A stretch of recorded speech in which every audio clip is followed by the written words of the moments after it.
अथ श्रीगणेशाष्टोत्तरशतनामावलिः।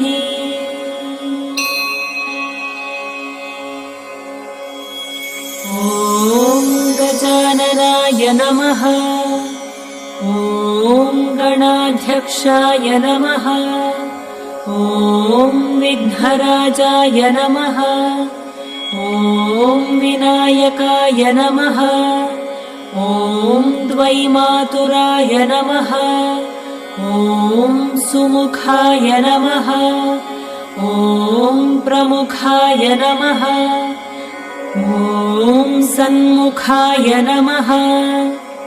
ॐ कृतिने नमः। ॐ ज्ञानदीपाय नमः। ॐ सुखनिधये नमः। ॐ सुराध्यक्षाय नमः। ॐ सुरारिभिदे नमः।